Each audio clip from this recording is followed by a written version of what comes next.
Hi friends, I'm Kelsey and I'm a volunteer at the Children's Creativity Museum in San Francisco, and welcome to my Learning Cove.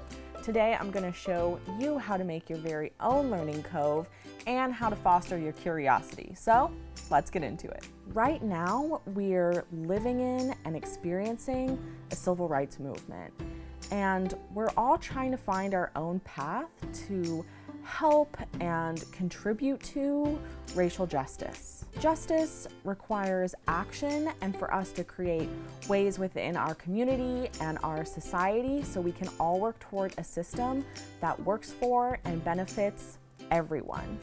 And that's going to take everybody on board doing their part. Just one possible starting point toward justice is creating a lifelong habit of learning and challenging ourselves so we can stay curious and have a better understanding of history and lived experiences to make a better future for everyone.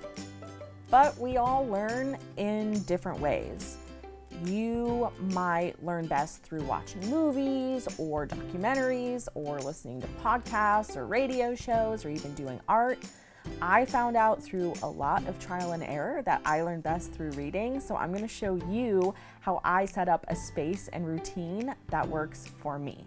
So I think another really important thing to know is when you learn best. I know for me, my brain turns to mush later on in the day, so I do all of my learning like really early in the morning. I wake up at 6:30 in the morning and I'm up and I'm ready to go. That might sound like a nightmare to you, but just knowing when your brain is functioning is really important. So right when I wake up, after I brush my teeth, I get my Reading Cove ready.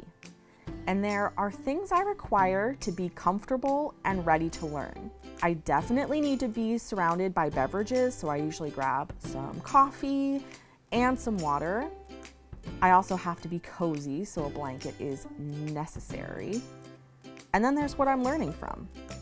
So since I know I learn best through reading, I keep a little resource library stocked for myself at all times. So in my Cove, I have the book I'm reading, and I also have things like different colored pens and highlighters. I love using sticky tabs to mark parts of the book I want to come back to or be able to reference quickly. I also have my notebook, which I use to write down important points or reflect on what I've learned. And also I have my pride and my joy, my beloved lap desk. So what I have in my Learning Cove and what you have in your Learning Cove will probably be completely different. Maybe you need snacks or music, or if you're watching a movie and you need to keep your hands busy, maybe you can keep a notebook and doodle, and you can do doodle note taking. The possibilities are really endless for how to create your own space that's best for your learning type. I take a few minutes once I'm done with my reading to really reflect on what I've learned, and I usually ask myself a few questions like, what was new or surprising, and how did it feel? Did anything feel uncomfortable, and how can I translate that into curiosity? The next step is using what I've learned and figuring out how I can use that information to work toward justice. And maybe that's signing a petition, or writing a letter to your mayor, or going to a protest, or having a tough conversation with family or friends, or maybe even making a video. So set forth and create your own Learning Cove.